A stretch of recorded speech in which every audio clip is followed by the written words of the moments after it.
receive call. Junish Basuma please receive call. Junish Basuma please receive call.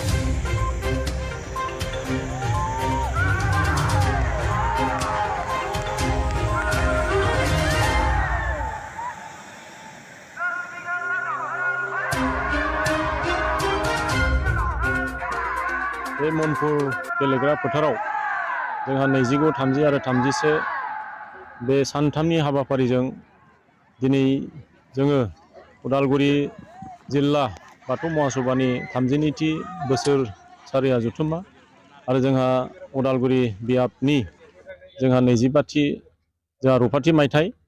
आरो दिनै बे रुफाथि मायथाइनि जोंहा सेथि हाबाफारि दिनै जोंहा फुंनिफ्राय फिरफिला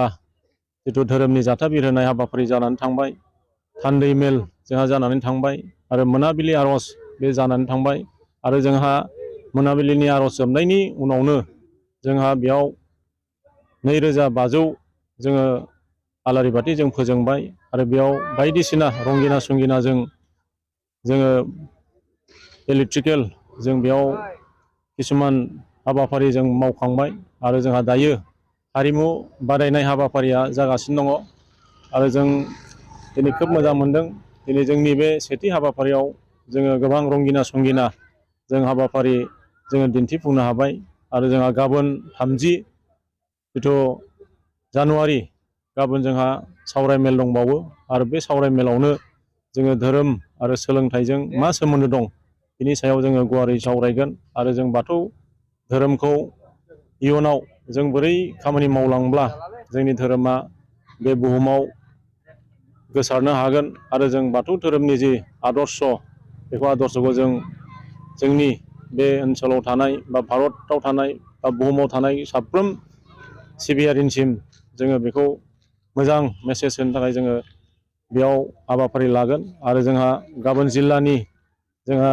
थान्दै मेल जागोन बेलासे 2:30 आरो बिथांमोनाबो धोरोमनि आयदायाव गोबां बाथ्रा सावरायगोन आरो बिदिनो जोंहा मोनाबिलि समाव हारिमु दिन्थिफुंनाय हाबाफारि दंबावो आरो बिदिनो जोंहा 31 जानुवारि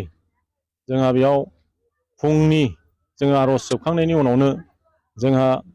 हारिमु मोनसे हानजा सुरनाय जों उदालगुरि नोगोरमायाव जोङो धोरोमारि जोंनि हारिमुखौ जों मोनसे दिन्थिफुंनाय जों हाबाफारि लादों आरो बिनि उनावनो जों गेवलां मेल दङ आरो बे गेवलां मेलाव जोंहा गोबां आलासि नुजाथिफैगोन आरो जोंनि धोरोमारि दैदेनगिरि बिथांमोना नुजाथिफैगोन। जोंहाथ' नैबे जोंहा 2थि मागोआव जोंहा जिथु आसाम सरकारा जोंनि धोरोमारि गौथुमा गोबां बोसोर नारसिननायनि उनाव जोङो जोंनि मागो दाननि 2थि मंगलबारखौ जों मोनसे अफिसियेल हलिडे हिसाबै जों स्वीकृति मोनबाय आरो जों धोरोम माफानि जानानै आसाम सरकारखौ जों धन्यबाद होदों आरो दिनै बाथौ धोरोमा जिथु स्वीकृति मोनबाय जिथु जों मागो दाननि 2थि मंगलबार सानखौ जों हलिडे हिसाबै जिथु मोननो हाबाय बे जोंनि थाखाय गोग्गाथाव बाथ्रा आरो बाथौ धोरोमा मोनसे धोरोमल' नङा जोंनि बर'नि राव हारिमु थुनलाइ गासैबो जोंनि बे बाथौ धोरोमाव हाबनानै दङ आरो जायनि थाखाय जों दिनै आरो जोंनि नायबिजिर रिसर्स पार्सनफोरा दिनै बेखौ रिसार्च खालामनानै मोनसे स्वीकृति होदों आरो जोंनि बे बाथौ धोरोमा मोनसे इउनिभार्सेल ट्रुथ मोनसे बेयाव फोरमान दङ। दिनै जोङो बार हा दै बार अखा जों बेखौ